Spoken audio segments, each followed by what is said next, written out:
This is one of my workers. This is the Leucaena before grazing with the Bermuda growing in between the rows every 5.5 feet.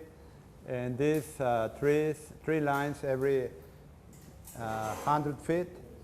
And the orientation is east to west. So the north wind... The actual row goes from yes. east to west? Yes, sir. Okay, like if it was corn. yeah. Yes. Is it a single row or more than one that you let tall? Or is it just Oh, one single row? I leave 2 rows to grow tall. 2. What kind of tree do you look? Leucaena. What's in the middle? Leucaena, yeah. And they fix so much nitrogen that the grass grows like this. Very tall and a very wide leaf. And the grass, yes. This Bermuda has double the size of the leaf than the normal. That's common Bermuda, but due to common Bermuda, but due to the fertility and the diffuse shade, it grows with a wider leaf under the Leucaena than out here. And how far apart are those rows? 5.5 feet. And I mean from this tall one to that one over there? 100 feet. 100. Yes, sir. Why so close together? 100 feet seems awful close. Why so close? Because we need shade. It gets up to 120 with 98% humidity. Oh. And the shade is a real necessity there. I'll show you how do the cows look when they are grazing. Grass management in relation to sustainable ranching, which as we already saw is a maximum carrying capacity. That's what gives the best profits and for a longer sustainable way to improve the ranch at the same time. This is an early indicator of improvement. This organic matter or grass litter is glued on by glomalin, which is a glue produced by fungi. So when we started and it was dead soil, this is one of the first things we noticed, that we were improving. This was in the winter in December, January. This will be the fine rootlets of that show that we have mycorrhiza there working. This is on bermudagrass, and this was Darren Doherty from Australia. He came here in January, early January or December. This is over mature Bermuda, and when you put cows on over mature Bermuda, they start to graze selectively. Like they graze this bahia, wider leaves, and they left the headed out or flowered Bermuda behind. Next time we come here, this will be older. And even if you trample it, it will spring back up because of the high fiber. Here you can see what happens. So this is headed out and not grazed, and this is grazed. So next time they will graze this again and leave this to grow ranker. So the mineral cycle will be impaired. There will be minerals holded here, and this will be productive and this will be not. And depending on the amount of cattle and the growth rate and the time of season, you will have a depressed performance and depressed production per acre. This is in Nebraska, that on the same paddock, they have this with lush growth of grass, this sand dune with no growth of grass, erosion, and the cows selectively grazing. So we can see the need for non-selective grazing on this area. This was a rotation. They stayed there for 3 days on like 60 acres, and they came back like in 60 days. So that's not a good way. Here you see the narrow leaf of this species. And they are selectively grazing the wider leaves and leaving the rest there. So this will get worse if they don't change management. That's what Johann meant by monitoring. But this is so obvious, you can see it by naked eye. See the wide leaves, they preferentially graze, and they leave the narrow leaves. Sheep? No, this is cows. I mean, if you had sheep, would they prefer the narrow? I don't know. I think they would prefer the higher energy first if they can selectively graze. And they will leave this again because it's older and coarse. And it's hard. If you pull it, it's hard. And this is soft and nice. So we will have a composition shift to this if we keep doing this, a rotational selective grazing. You can see this plant got grazed down, and this didn't get grazed. So next time this will be grazed again. And this will keep not being grazed. But why did they have a high animal impact here? And this is what we want. Because the water is here, so they came to water and they impacted here. So if we have a higher density, we could get this in all the paddocks. But that means more work. You have to move them more frequently. But the outcome is you have a better energy flow cycle and a higher stock-in rate. So yes, you have to. It's an energy exchange, you know, when you look at the big picture, because it's more work, it's more man hours. Yeah. But that energy comes back to you in yield. Yes, that's what I propose, or we propose there. Yeah. But they weren't doing it. I'm showing what happens if you don't do it. Yeah. Yeah. And sometimes it's also wise to do it in money terms. For example, here it's cheaper to mow behind than to trample it in the growing season. Yeah. They have these sub-irrigated meadows. That's the sand hills, whereby having enough water there, it grows very fast. High quality, low fiber grasses, mostly, some sedges too. And it needs a different treatment than in the sand hills. Now this is the cow I showed you yesterday, our best red cow, JJ. That's her number, and she's always in this condition. So by having a herd of cows like this, we can manage much more effectively. We can supplement less. We can force them to eat non-selectively, graze, and we can manage the ground or the grass better by having animals like this. What we're looking at, Johann said the A to the theta. How do you say theta? C? Okay, the whole management in animal. Beginning in alpha, Omega. Okay, that's easier. It's body condition. So if you can get that body condition by breeding instead of by feeding, you can make more money and less work. This is no feeding. That's the mineral cafeteria style only. I tried to do the on bahia grass, but they would graze like this, and they wouldn't trample this. This was with once a day move. And this was with once a day move. I went to 6 times a day move, and they wouldn't trample it, even at high densities. So it became too much work in the heat of the summer. In winter, it's enjoyable.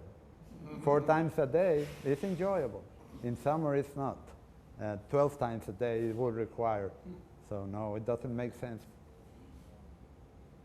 But on low fiber forage, even at low stock densities, this is a clover in the winter, they trample it very well. So then you can selectively graze and have a good trampling action. So it will depend on the fiber content of your forages when green.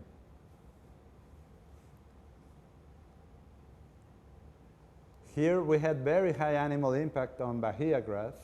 This was the fence line winning. So this was the fence line. And they walked back and forth for 3 days, day and night. And this is 50 days later. That electric fence, Yes, sir. line weaving, Yes, sir. how many strands? Polywire, 1 strand. One strand? No, two strands, I'm sorry. You weave them side by side like that? No. I had another paddock in between. Yes. They weren't side by side. I made that mistake. Next time they have to be side by side. How far apart was the other patch? Oh, like in feet, in yards, like 800 yards. 800 yards? Yeah, so they were wah, wah, wah, all night long. And it was the weekend, so I had to do it alone, and I had to go with them and calm them down 3 times a day and walk them around. And they did well. They are the heifers over there. But they were crazy. Half a mile away? I don't know in miles, like, yeah, maybe. Yes, sir. Yeah. A bull and a heifer jumped and rejoined their mothers twice. It was fun. Next time I will do it the correct way, side by side. Yes. How many wires? Huh? How many wires are you using this time? 2.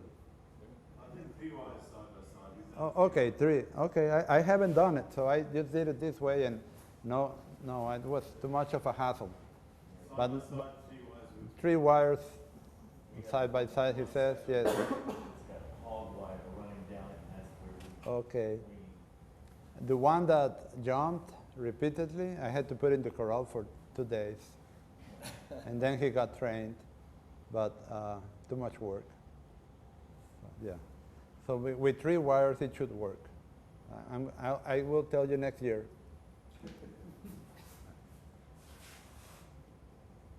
So it does grow better if you trample it. It does. If we had a high enough herd, we will try that. High enough numbers. Clover, well, it's low fiber. This is what that soil is what we got with the compost extract. The same, this was the worst paddock. It was only bare soil and covered with plastic. So we took the plastic out and then we planted this, and this is the result. If we let it mature before grazing, we have a better energy to protein ratio, which is very important when calving and very important for better daily gains or body condition. On mature clover, Mature clover compared to lush green clover. Yes. it has more energy. More energy when it's mature than when it's lush and green. In relation to the protein, Okay. not total. So it's better for the animal, and you produce more tons per acre. So in that forage, it makes sense to let it mature, because it's so high quality that it doesn't lose its quality if you let it sit like here, and then we have the seed bank in the soil. So now we don't have to replant it. It's expensive seed, yeah. Now this is the ATV I use. I built this shade, and I put the poly wire here to enroll it, and without dismounting, I can take the step-on posts from here and put them in. And to reel it in, just like that. And this is the brake, a piece of chain in the poly reel, so it won't keep spinning when you stop to put a new one. And to move the herd, I put a stake of fiberglass, and I call them. I don't take it all down. So they come and go around, and where they see the ATV, they know that's where they should go. Mm-hmm. After a weekend, they are trained. People take longer. Cows are very easy to train. That's the truth. Again, the low fiber. This is the cow we saw that was thin. The same, she was thin there. So maybe she ate a plastic bag or something. Yeah, sadly, yes.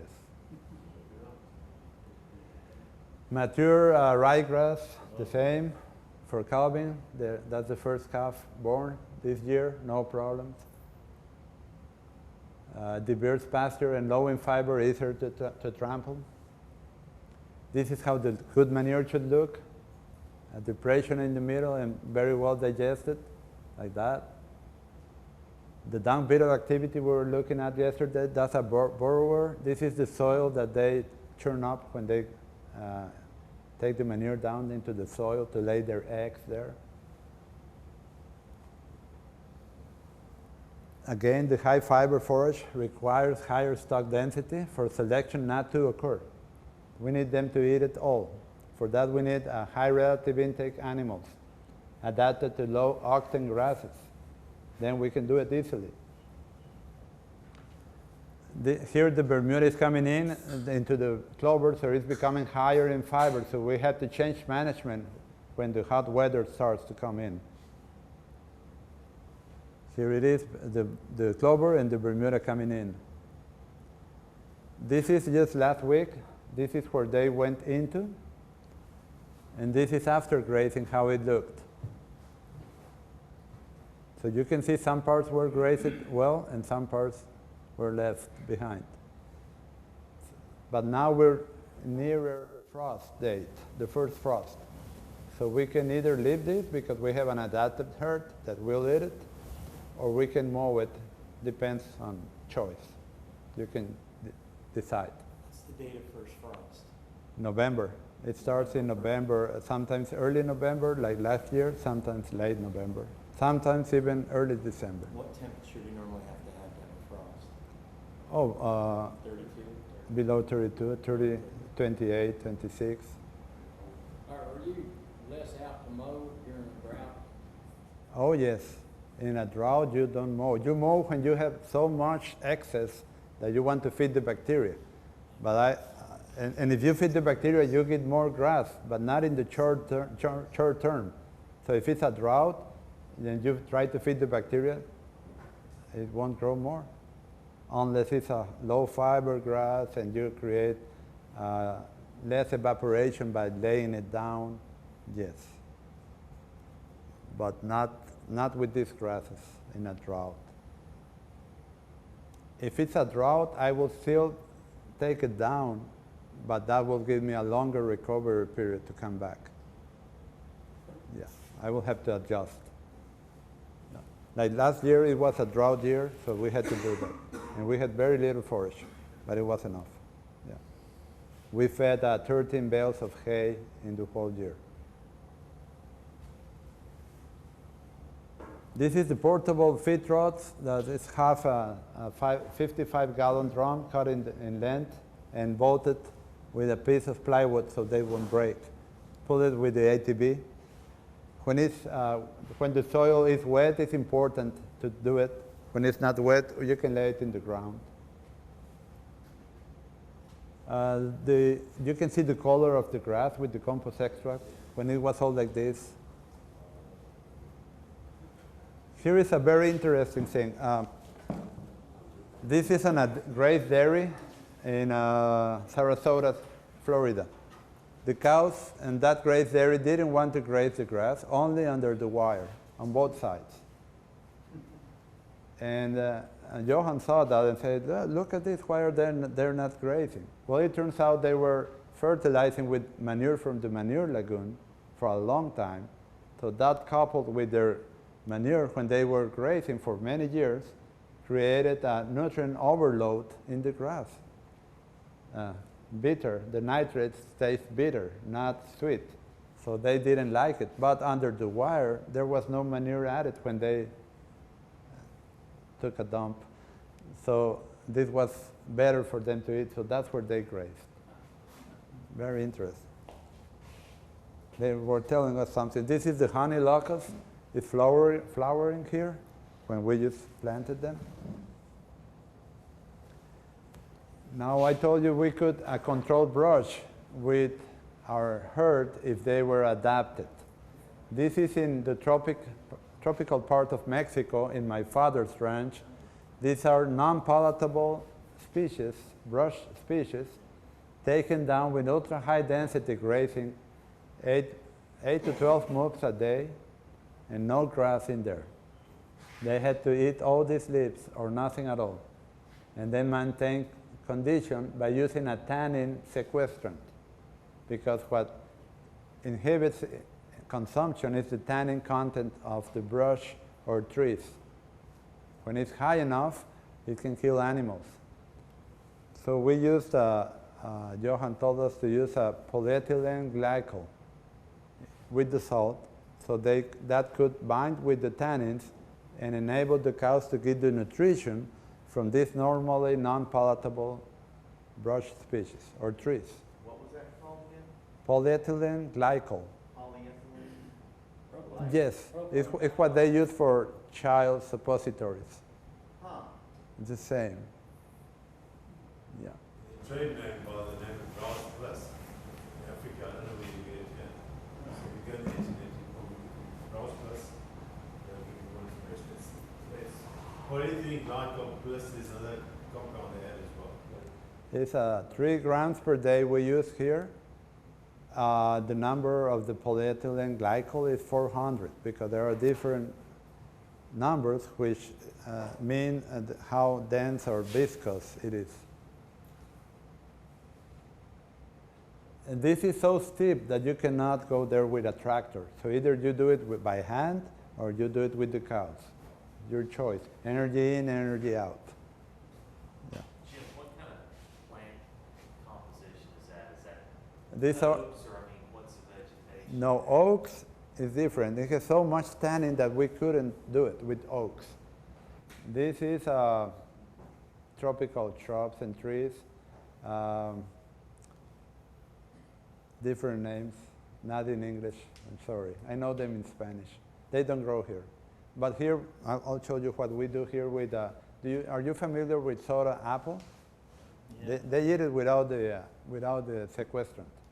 That's easy to get rid of. Everybody told me it's impossible, you need herbicide. Oh, let's try it. And we did get rid of it. That's the real invasive stuff, right? Yes, the ones with the big needles in the lips and Are in they the. poisonous too? No, I they thought love they it. were. No. Cows like soda apple? Under this type of management, ultra high density grazing. Okay. They eat everything under that condition because they compete and you stimulate their appetite. Well, here they are. Look at their body condition. They've been working because this is work. This is the man that's moving them. He stays with the cows because he moves them every half an hour to do this. These are the dry cows we use for brush control. The guy that's moving them, does he use polywire? Polywire, yes. If you want to do this with lactating animals, you need to supplement. Since we didn't want to supplement, we did it with dry cows. This is how it looks after they go through, and the grass seedlings are already coming up because of the light and sunlight and conditions and the hoof action. There is a good seed bed there, and the grass plants are coming up. This is how it looks where there was some grass in there along with the troughs. This is the grass. Now, this species didn't get grazed because they were very waxy and they don't graze them. That's the only one they didn't graze. The name is Uhdg in Spanish. This is very interesting. This is very steep terrain. Sorry. And this is a tree here. And it was cut off with axes, with an axe, and then burned because it was full of trees. So they spread this grass seed and expected rains. It didn't rain. So all the trees came back up because they had the roots in. So they sprayed with herbicide and it didn't rain. So they came back up again. So they spent a lot of money. Then finally they decided to use cows on ultra high density grazing, and this is where they were, the cows, and this is how it looked after they grazed the shrubs and trees.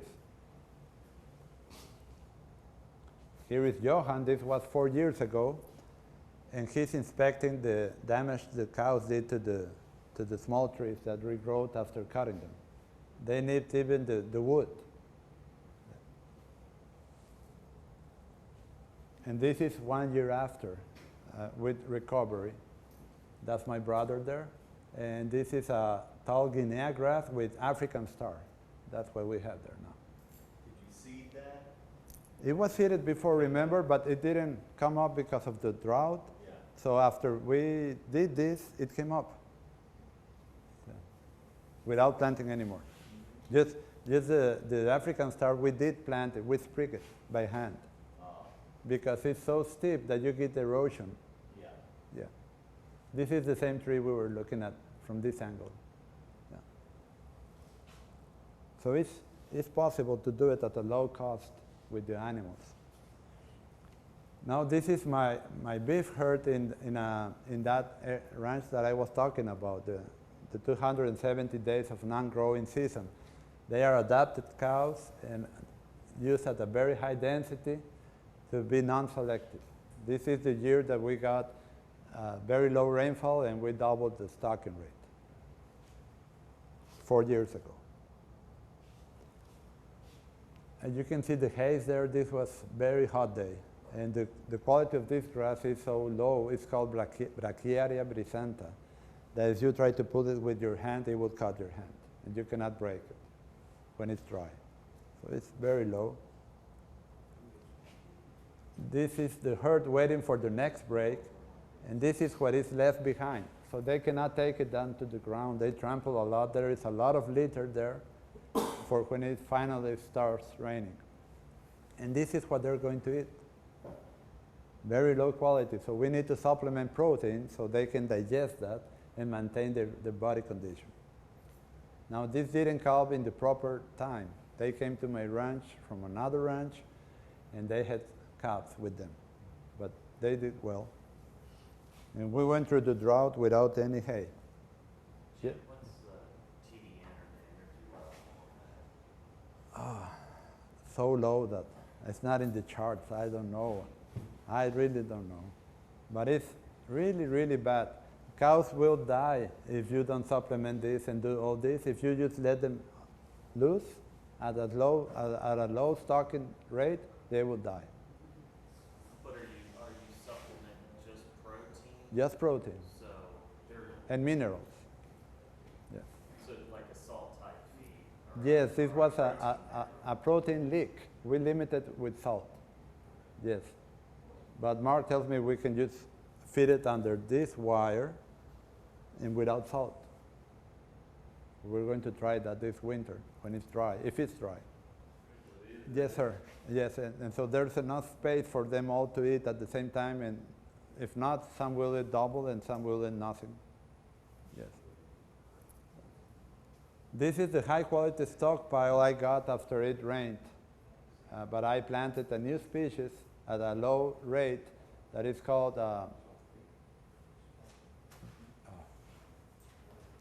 Dicantium aristatum. It's a medio blue stem. It grows in Texas. It should grow here. It's very high quality, grows very fast, and it gets killed by frost, but the cows eat it down to the ground. They love it. Got low fiber. What's the name? Medio blue stem. In Texas is where they found it, in the Medio stream. They found it there. It comes from India, but it's a very good grass. Medio blue stem. Media? Medio. M-E-D-I-O. Medio blue stem. Is that similar to that chalky blue stem that we have here? No. We have chalky blue stems here. Yeah, no, this spreads by rhizomes and by stolons and by seed. So it's very aggressive and very palatable. Even when it gets tall. Even when it's dry and stockpiled, they will eat it down to the ground. So I like this grass. You can see the height it got after 5.5 inches of rain.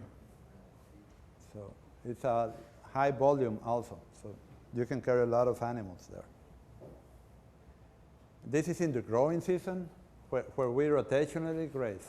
The stockpile is on the other side of this ridge. That's the house. So we are rotationally grazing in half the ranch.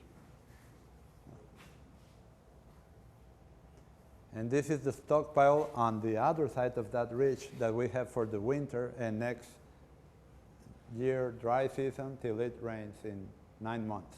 We have 9 months of grass here.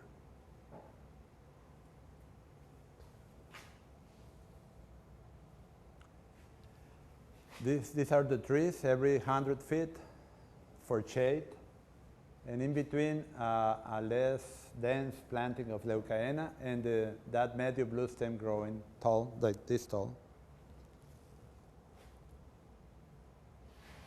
Now this is the Leucaena grazing with adapted cows, tropical milking criollo, which were brought by the Spaniards 500 years ago and adapted to the heat by natural selection. They developed very short hair, shiny, very vascularized and loose skin, and under those very difficult conditions, they produce the highest profit per acre.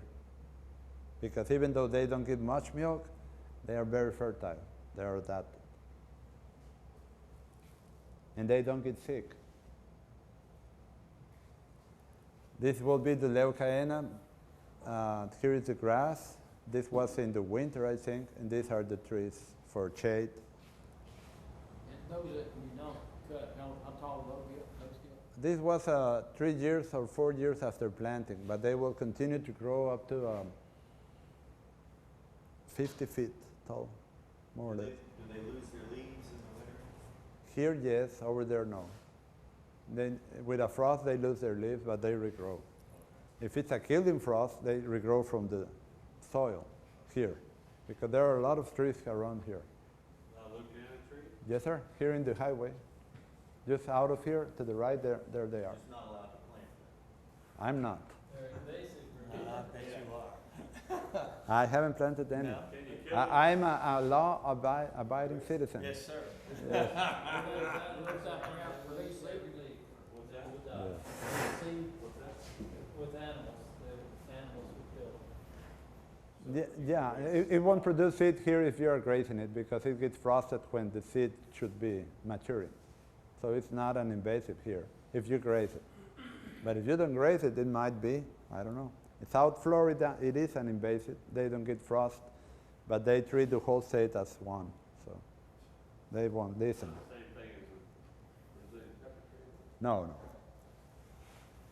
This is a just plant, no-till, unestablished Bermuda. These are the new seedlings coming up here. This is a 1 month old. They are coming up. These are the unestablished ones. This is a 3 feet tall spot, so this is like 6 feet tall. This is at 3 months of age. We need to keep this mowed with the weed eater that I was talking about. It's fixing nitrogen now. You see the color is changed, deeper green. At wider spaces, it's not as productive because the roots don't touch underneath. So we get, the grass is not as productive, and the cows are not as productive on this picture. Here we have a bunch of grasses, Guinea, Leucaena, and Medio, and Bermuda all together. So that's the highest production we can get by alternating different levels of sunlight collectors. That's the best way. More Leucaena. This is the cows grazing. This is the milk herd. They come as a leader follower. They mostly eat the Leucaena and some of the Bermuda, and then we bring the dry cows to eat what's left. If we have weaned calves, they go before these cows. They eat the best. Then come these cows, then the third follower group. I wouldn't do that in the growing season here, maybe, but it's a good way to do it. And this is how it looks from this distance, the 100 feet, every 5.5 feet, and the trees for shade in the Bermuda, in there.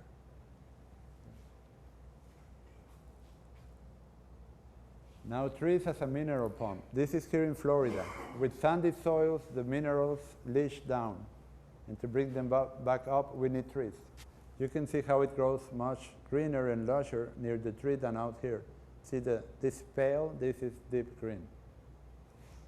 So trees are a good addition to any pasture, any tree. You can see the difference here and here.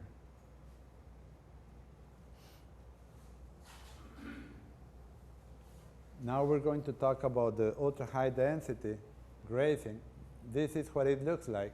This is in late fall after the first frost. So we start doing it then. And we didn't have very good stockpile. You can see how it was when they go in. This is how, when we started last year, in the winter, the first winter, you see all these bare spots with no grass, and then some bahia. Well, we used what we had. But the body condition is important to keep it there. Here we have more bahia. It's frozen, and we are taking it down with the cows at this stocking rate. People ask me how many pounds per acre. I don't know, like this. So it's pretty high stocking rate. I can talk on cows per acre, but pounds, that takes a calculator, makes it complicated. And this is what it looks after. See, the broom sedge was grazed a little, not very much, but the bahia was grazed and trampled, and we leave a lot of litter behind, and the manure distribution is perfect, because then the fertility is evenly spread out, and year after year we'll get higher production. Have you noticed when you graze like this, next year you see patches of green, the first year. Second year they are closer together, and by the third year, if you did it right, everything will be green. No, sir. No, no, no. When you have enough dung beetles, they will take care of it. When you went to the cow, did you see the dung beetle activity there in the manure? Yes. They're gone in the winter though, right? Yes, sir, in the winter. But by next growing season, we won't come back here till next growing season. So by then, this will not be there. If we were to come back in 15 days, yes, we will need to drag, but we're not coming back till 6 months after this. This is in January. So by having the manure well digested by the cow, thanks to the protein supplement, it lays down and it doesn't stack up. Then it gets degraded very fast. Dung beetle need a well digested manure to be able to work on it. If it stacks up old, they cannot do it. Then you have to drag. Did I hear you say yesterday that you won't see a pile more than a day old? Dung beetle take down that, how fast will it? Wait. I say that today, but that's only under the very high density of the Serengeti grazing. Here, what I'm looking now, because we have enough dung beetle now, after 3 days, you don't see much manure right now. Yeah. In Texas, I saw when after 1 day, there was no manure. So, but you also said that if you put fly spray on your back to your cattle, the dung beetle goes away. No, they die. They die. And you can find out very easily. Just go to the manure where you see dung beetle, or even if you don't see anything, take a bucket with water, scoop the manure and put it in the bucket with water. If they are alive, they will be in the surface. If they're dead, they'll be in the bottom. You screen them out and you see if they're dead or alive. And when I did use insecticide on the cows for hornfly, I will find them all dead. Even 2 weeks after doing it, they were dead. So when you stop using insecticide, Yeah. how long does it take for your dung beetle to move in? Here it took we started in April, and we started having a few, and very few. We saw once a month, one by the end of the year. Then we got the frost and no dung beetle. And this year we started having more, and now every day I see more. But you're having to capture your flies off the backs of your cattle. Yes, sir. That doesn't seem practical in a large situation. It doesn't seem practical. That's so true. So I want. If you got 2,000 head of cows, you can't bring them in twice a week. That's so true. 100 head, 200 head of bulls. You can't do that. I would suggest you use a dust bag, many dust bags. Insecticide. Huh? No. A dust bag is No. insecticide. No, I will use it with that diatomaceous earth. Diatomaceous earth. Yes, because when in Nebraska, when we saw that red bull, that beautiful red Angus, he was clean of flies the first day. I asked, what did you do? 2 days before, I dusted diatomaceous earth on him.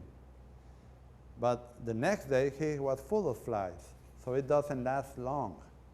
So by using a dust bags in a way that they have to go through every day, that might work. I don't know. The chemical wormers also kill the dung beetles, but The worst one is ibomec. It will kill the dung beetle for a long time. when you had the Leucaena, you didn't have flies? No. In Mexico? Yeah, with the Leucaena, I want to show that that's interesting.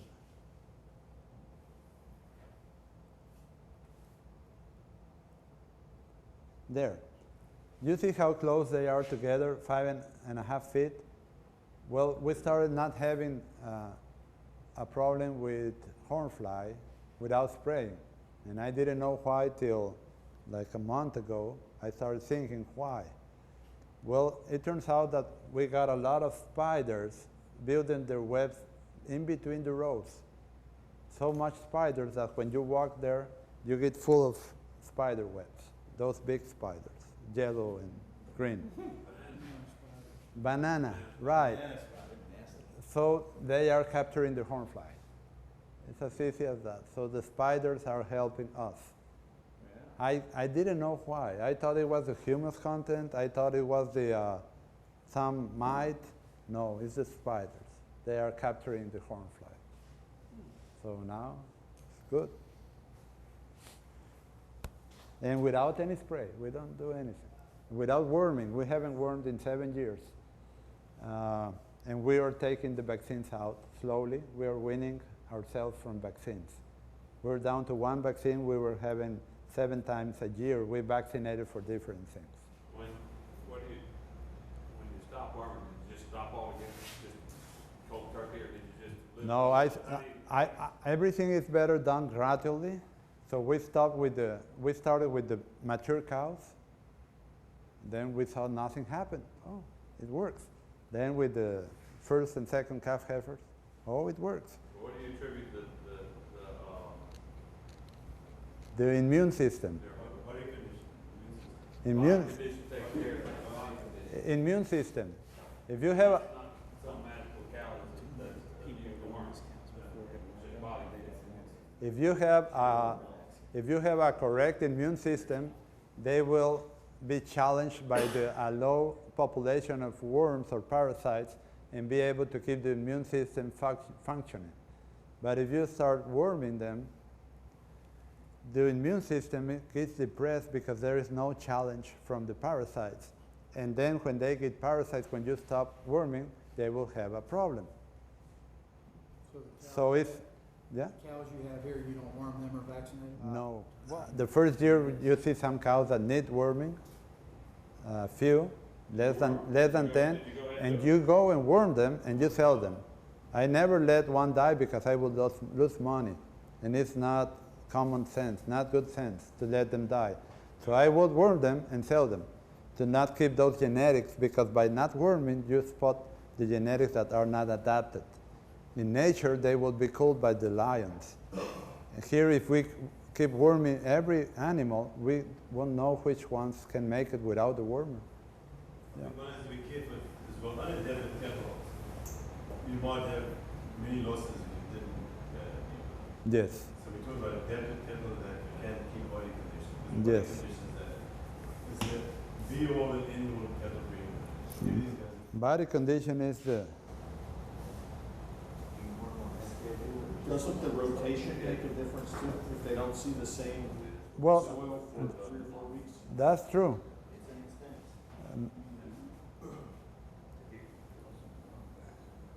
Wow, where is that cow? There, body condition. Now, also how short you graze, how long the recovery period, all that has something to do, but mostly the body condition and the adaptation. Yes, that's mostly. I wouldn't advise everyone to go and stop vaccinating or go and stop worming. No, no, no. That's what I did in my ranch with my cattle. That's what we're doing here. And it's not perfect when you stop doing it. You get some penalty to pay. So in sometimes. a situation where you don't have adapted cattle, Yeah. rather address that first and decrease your those that are then stopping, because I'm sure you have a lot of dead cattle. So I would never advise it. Yes. But there's a possibility, if we go in the right direction, I don't think any environment where we have to those cattle. If we have the right adapted genes and the measure is correct, body conditions are, And that's same with vaccinating. Do don't- y'all still vaccinate? well, we did vaccinate. I'm learning more about vaccination. I I'm not too sure about that.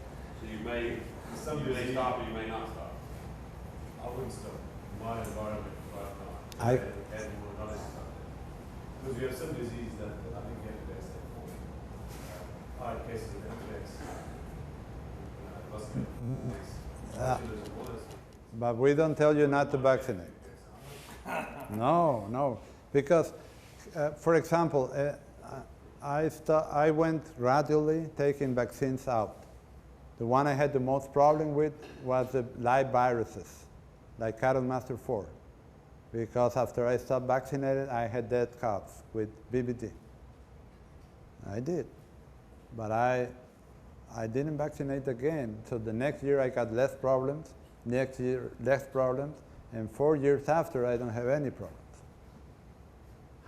Why did I start to do that? Because people, a long time ago, 30 years ago, we only vaccinated with 3-way, which was blackleg and malignant edema, and that's it. Then came the American vaccines with BBD and IBR and all that, and problems started to come in. And so some people never did use them. They kept to do all 3-way, and they never had the problems. So they are still not having the problems 30 years later. So I decided to start taking them out. So I did it slowly, and I had some problems at first, and gradually the problems got less and less. What about leptovibrio? Lepto, I am still vaccinating for it, but instead of 3 times a year, I am doing it once a year. That's the only vaccine I'm using, not right now. Yeah. Okay, I cannot recommend what you do because I don't know your cattle. It's a personal decision because it will cost a penalty, normally. I'm not vaccinating anything for years. I know many people that don't vaccinate. Where you live? Live oak, Live oak, what kind of cattle? milking jerseys and milking devons. Dairy. No grain fed. I don't have losses. Cows will build a natural immune system. Right.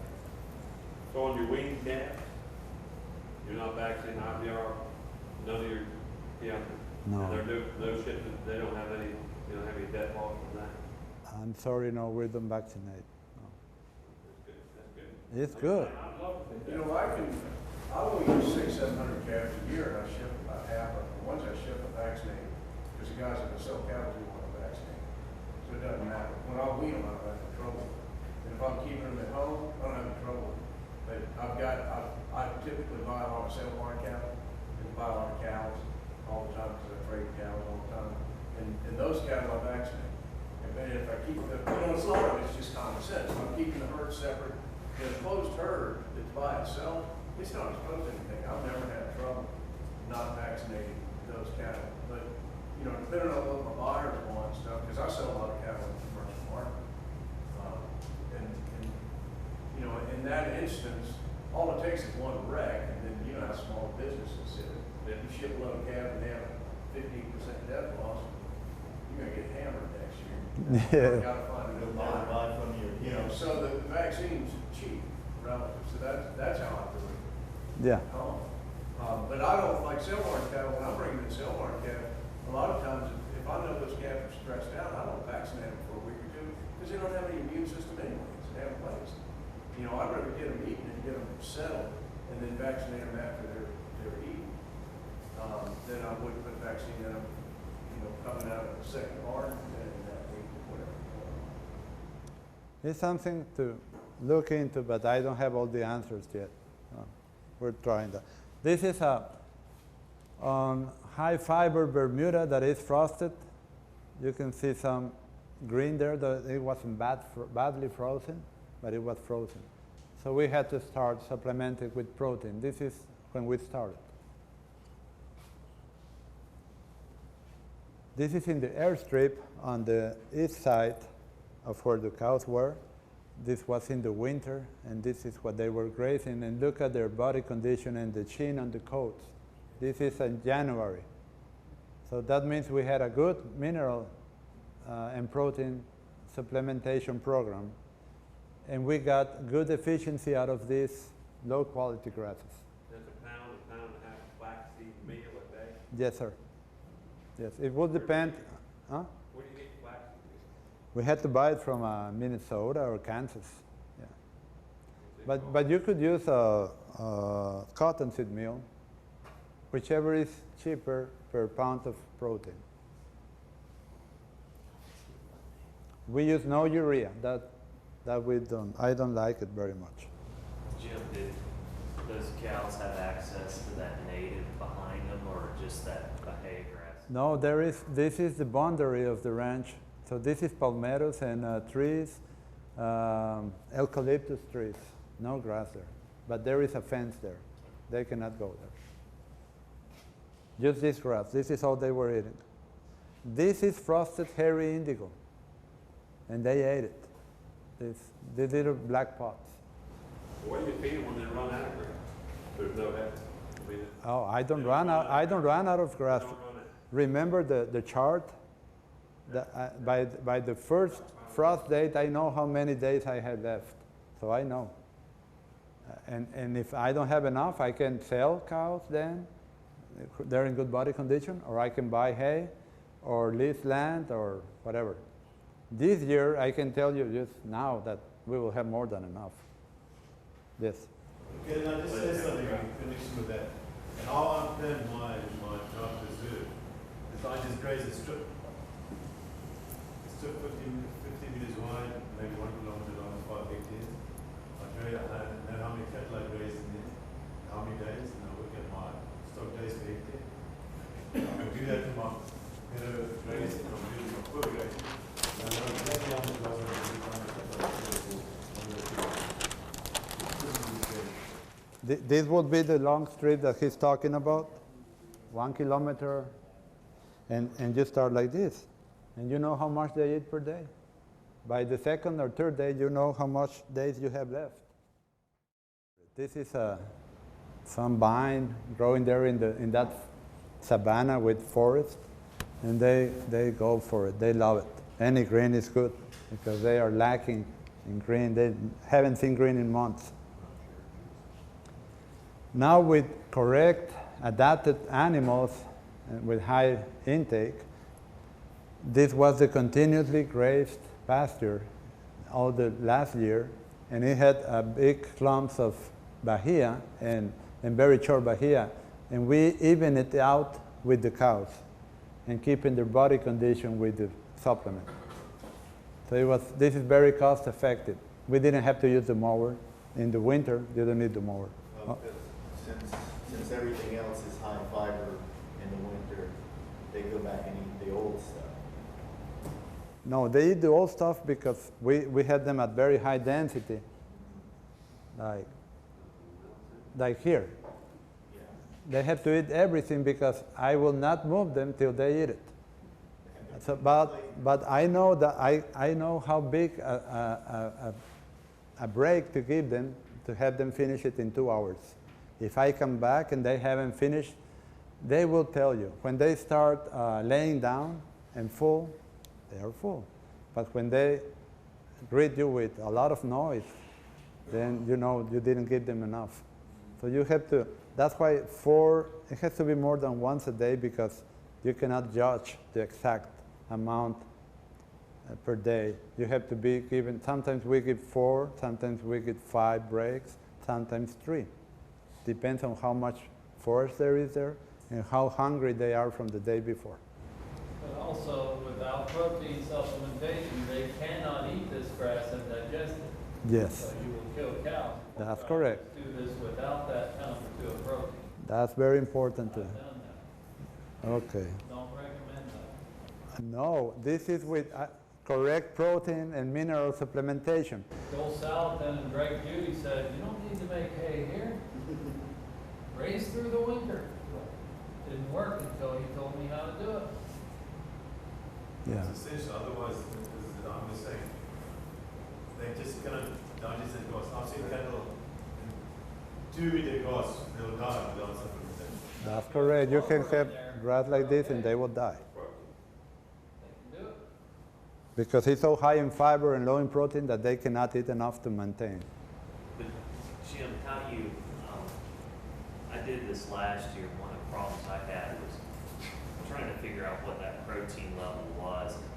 Oh, One of the issues was after a rain, here. when that grass would, your moisture level would go up in the grass, and the cattle couldn't eat enough, and they would seem to, I had them on a protein mineral, and they would just seem to their consumption would just spike.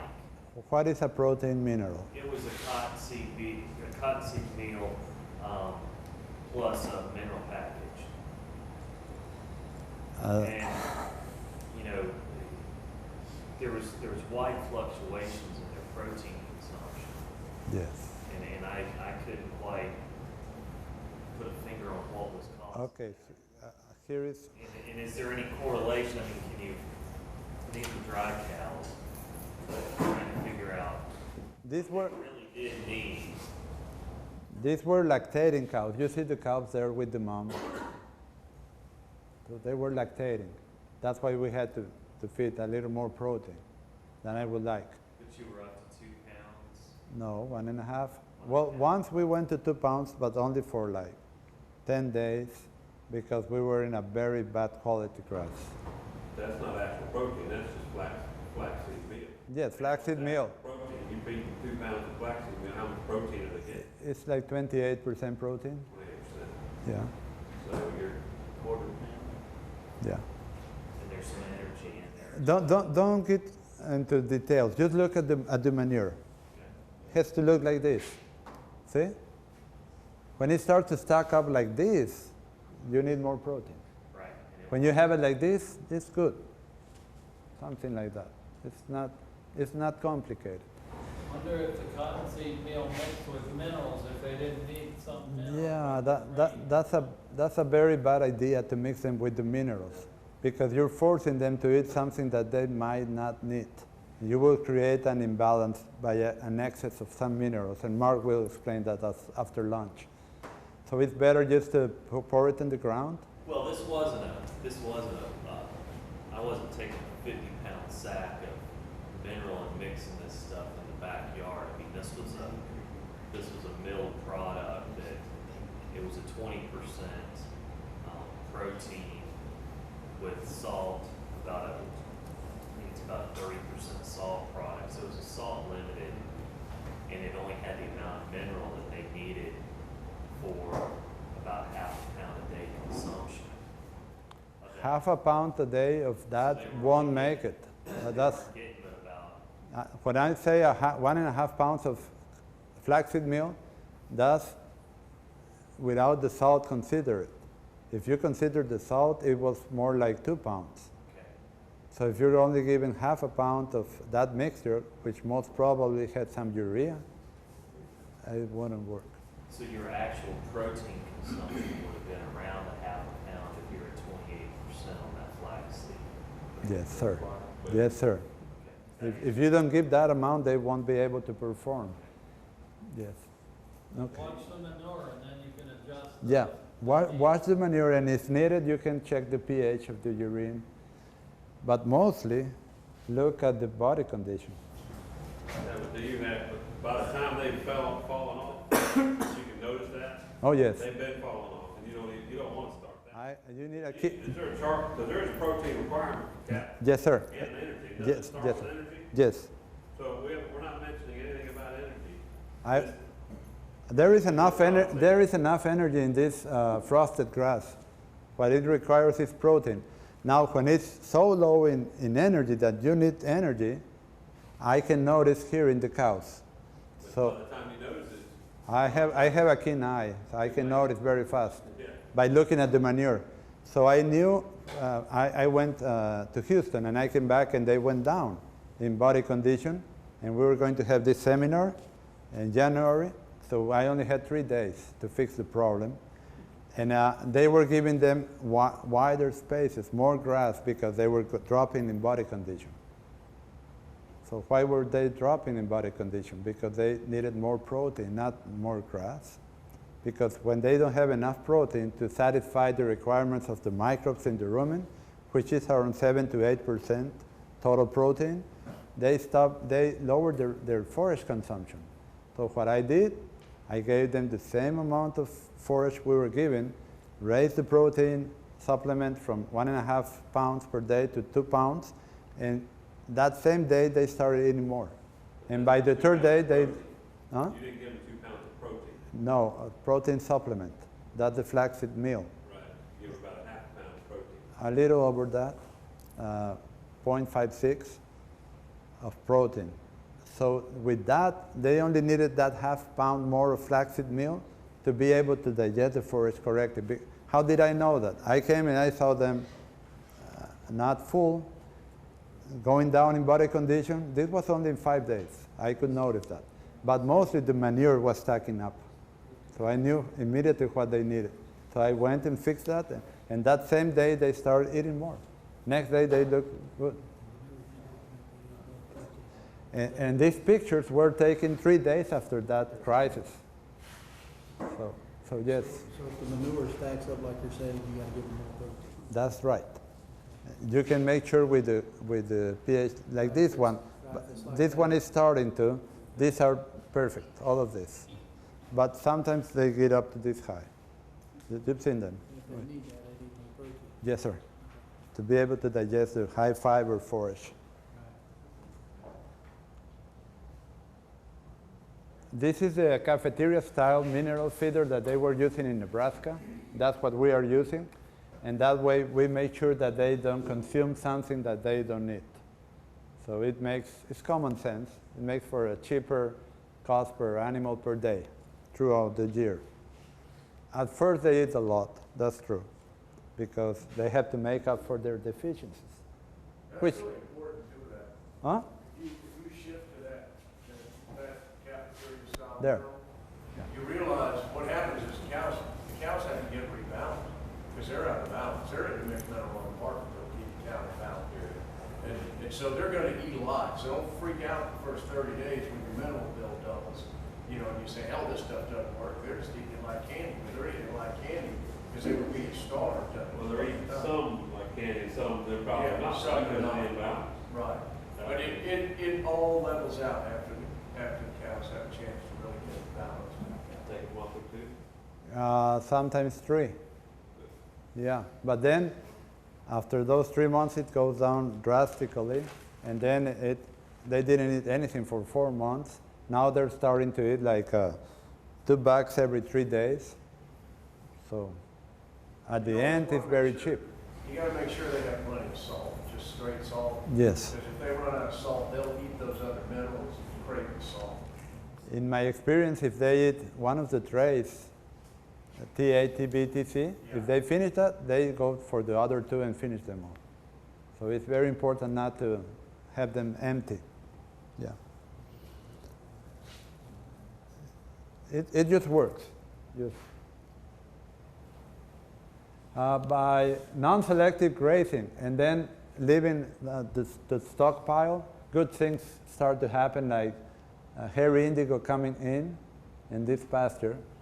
There's no cowboy under the hat. That's my hat. I put it there so you can see the size. Yeah, what is that on the, what is that shrub? This one? Yeah. Hairy indigo. We got that already.